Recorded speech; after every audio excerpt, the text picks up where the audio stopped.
We've all seen the images, heard the sounds, the rhythmic whir of helicopter blades, the determined faces of young soldiers, the passionate cries of protesters filling American streets. These are the indelible markers of the Vietnam War, the broad strokes painted by history textbooks and popular memory. We think we know this conflict, a struggle against communism, a saga of heroism and heartbreak. But the story, as it was often told, was an abridged version, omitting the truly unsettling, the profoundly strange, the deeply human complexities. What if I told you that this war held secrets far more bizarre and disturbing than the official accounts ever let on? The Vietnam War was not merely a clash of ideologies, it was a crucible where the unimaginable became reality. My name is Van, and today, we journey beyond the familiar narrative. We delve into the shadows of this conflict, into the classified files and forgotten testimonies, to uncover 5 shocking truths about the Vietnam War that were likely never part of your history lessons. These aren't just footnotes, they are stories that reveal the war's hidden depths, its chilling ingenuity, and the enduring human spirit caught in its maelstrom. Prepare to see the Vietnam War in a way you never have before. We've all heard the basics: jungles, communism, protests, and helicopters. But the Vietnam War was weirder, darker, and more complex than most history books will ever tell you. Here are 5 shocking things they never taught you about the Vietnam War. Imagine the audacity to command the very skies, to turn the weather itself into a weapon of war. This wasn't science fiction, this was Operation Popeye, a highly classified U.S. military endeavor during the Vietnam War. Between 1967 and 1972, American aircraft flew clandestine missions over Laos, Cambodia, and Vietnam. Their cargo wasn't bombs, but canisters of silver iodide and lead iodide, designed to seed the clouds, to coax them into releasing their moisture with greater intensity.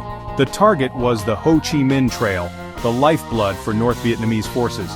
By artificially extending the monsoon season, the U.S. military aimed to cripple this vital supply line. The goal was to render roads impassable, to wash away bridges, to create a quagmire of mud that would bog down enemy troop movements. It was a subtle, almost invisible form of warfare, an attempt to harness the power of nature against an elusive foe. And the most astonishing part? According to declassified reports, it actually worked, at least to some extent. Monsoon seasons in targeted areas were reportedly extended by an average of 30 to 45 days. The project was so secret that even high-ranking military officials and members of Congress were kept in the dark for years. It wasn't until 1974, when investigative journalists began to uncover the truth, that the world learned the United States had waged a covert war against the weather itself, a chilling precedent in the annals of military innovation. Operation Popeye remains a stark example of the lengths to which nations will go in the pursuit of victory. The jungles of Vietnam were a terrifying place, a realm of unseen dangers where the line between the real and the imagined could blur. The U.S. military, understanding the psychological toll of such an environment, decided to exploit a different kind of vulnerability: the deeply ingrained spiritual beliefs and superstitions of many Viet Cong soldiers and local Vietnamese. This led to the creation of one of the most eerie and unsettling psychological operations of the war: Ghost Tape Number 10, also known as Wandering Soul. It was a weapon designed not to wound the body, but to haunt the mind. Imagine being a young Viet Cong soldier, far from home, huddled in the pitch-black jungle, already on edge. Suddenly, drifting through the trees comes a sound that chills you to the bone. It's not the sound of battle, but something far more spectral. Ghost Tape Number 10 featured a cacophony of mournful wails, distorted funeral music, the cries of women and children, and, most disturbingly, the voice of a supposed Vietnamese ghost. This spirit would lament its fate, speaking of being buried far from home, without proper ceremony, destined to wander aimlessly and in pain. It would call out to living soldiers, urging them to abandon the fight, to return to their families before they, too, met a similar cursed end. The tape was meticulously crafted to tap into traditional Vietnamese beliefs about the importance of proper burial, and the idea that those who die violently or far from their ancestral land become wandering souls. The messages were direct and personal. "My son, why have you forsaken me? Come home, my son. Don't fight. It's a senseless death. Return home, before it's too late." The intent was clear: to sow fear, to induce homesickness, to encourage desertions, and to undermine morale by preying on the deepest cultural anxieties. Whether it was truly effective on a large scale is debated, but the sheer psychological cruelty of weaponizing grief and belief remains a stark example of the war's hidden fronts. Ghost Tape Number 10 remains one of the most chilling psychological operations in military history. Chapter 3: Forged in Fire and Louisiana Mud, Tigerland. Before a soldier ever set foot in the jungles of Vietnam, many endured a baptism by fire in a place just as formidable: Fort Polk, Louisiana. Here, amidst the cypress swamps and piney woods, the U.S. Army created a brutal and hyper-realistic training ground known as Tigerland. It wasn't just a simulation, it was an immersive psychological crucible designed to replicate the harrowing conditions of Southeast Asia. The aim was to prepare them, or perhaps to harden them, for a war unlike any America had fought before. Tigerland was an elaborate stage set for war. The Army meticulously recreated Vietnamese villages complete with period-appropriate huts and sometimes even livestock. Trainees navigated dense, swampy terrain remarkably similar to the Mekong Delta, facing a relentless barrage of simulated threats. Booby traps, from tripwires connected to explosive charges to punji stick pits, were hidden with cunning accuracy. The crackle of gunfire, the concussive force of controlled explosions, and the screams of wounded comrades were constant. To add another layer of disorienting realism, Vietnamese-speaking actors played the roles of villagers or enemy combatants, creating scenarios that tested a soldier's judgment and reactions under extreme stress. The training at Tigerland was infamous for its intensity and its psychological toll. It was designed to strip away any romantic notions of warfare, to instill a sense of constant vigilance, and to acclimate soldiers to the chaos and brutality they would soon face. Instructors were often Vietnam veterans themselves, bringing a harsh, unvarnished realism to the exercises. For many young men, Tigerland was their first true taste of the fear, the confusion, and the moral ambiguities of the Vietnam War. A preparatory ordeal intended to forge them into effective soldiers, but one that also left its own indelible scars long before they ever saw actual combat. Chapter 4: Footprints of Ingenuity, the Viet Cong Tire Sandals. In the asymmetric warfare that characterized much of the Vietnam conflict, ingenuity and resourcefulness often proved as valuable as advanced weaponry.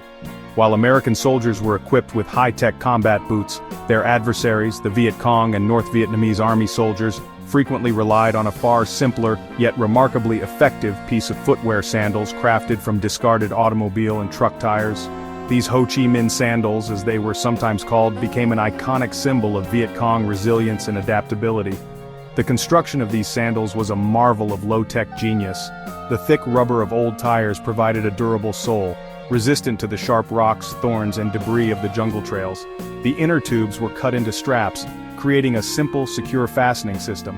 These sandals were incredibly cheap to produce, virtually indestructible, and offered excellent traction on varied terrain.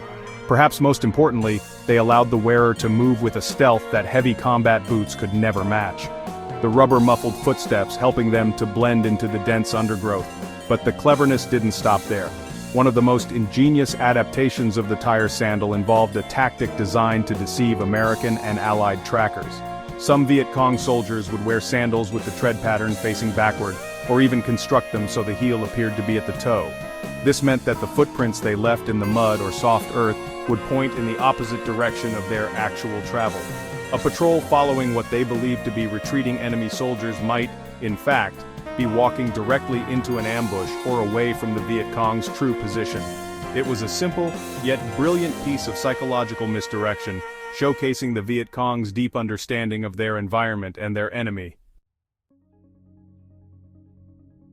Chapter 5: The Burning Monk, a Nation's Conscience Ignited. On a scorching June morning in 1963, amidst the bustling traffic of a Saigon intersection, an event unfolded that would send shockwaves around the globe. Thich Quang Duc, an elderly Mahayana Buddhist monk, calmly stepped out of a car, sat down in the lotus position on a cushion placed on the asphalt, and as fellow monks poured gasoline over him, he struck a match. Engulfed in flames, he remained perfectly still, a silent, searing indictment of the South Vietnamese government's persecution of Buddhists under President Ngo Dinh Diem. The context for this horrifying act of self-immolation was a period of intense religious and political strife. Diem's regime had long been accused of favoritism towards Catholics in public service and the military, coupled with discriminatory policies against the Buddhist majority. Tensions had reached a boiling point after government forces fired on Buddhist protesters in Hue a month earlier, killing 9. Thich Quang Duc's sacrifice was not an isolated incident of despair, but a carefully planned and deeply symbolic act of defiance. His composure in the face of unimaginable agony was, in itself, a powerful statement. The photograph of Thich Quang Duc, wreathed in fire, his face serene, became one of the most iconic and haunting images of the 20th century. It was published on the front pages of newspapers worldwide, starkly illustrating the deep internal divisions within South Vietnam and the moral bankruptcy of the Diem regime. President John F. Kennedy himself remarked, "No news picture in history has generated so much emotion around the world as that one." The image forced a global reckoning, complicating America's narrative of supporting a democratic ally. It undeniably pushed the U.S. deeper into a war it was beginning to realize it barely understood, a war whose human cost was now tragically, unforgettably visible. So, the Vietnam War, as we've seen, was far more than just the battles and the body counts that dominated the newsreels. It was a conflict fought on unseen fronts, with weapons that targeted the mind and the very elements. From cloud-seeding operations that sought to turn the monsoons into a strategic advantage, to eerie ghost tapes designed to prey on ancient beliefs deep within the jungle's darkness, the ingenuity and desperation of this war knew few bounds. It was a place where ancient traditions clashed with brutal modern innovations, where Louisiana swamps became proving grounds for jungle terror, and where the silent protest of a burning monk could shake the conscience of the world.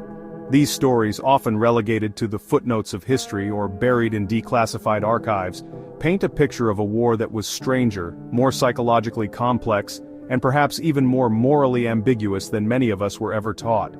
They reveal the lengths to which nations will go, the unconventional tactics employed when traditional warfare falters, and the profound human experiences of fear, resilience, and unimaginable sacrifice that lie at the heart of any conflict. The Vietnam War wasn't just bullets and battles. It was weather warfare, psychological operations, ancient beliefs, and brutal innovation. It was a war unlike any before it, and maybe any since. My name is Van, and I believe that understanding these hidden dimensions is crucial to grasping the true legacy of Vietnam, a legacy that continues to inform our world in ways subtle and profound. There are always more stories beneath the surface, more truths waiting to be uncovered. If you want to see more stories like this, untold, unbelievable, and unforgettable, subscribe and hit that bell. There's a lot more they didn't teach you.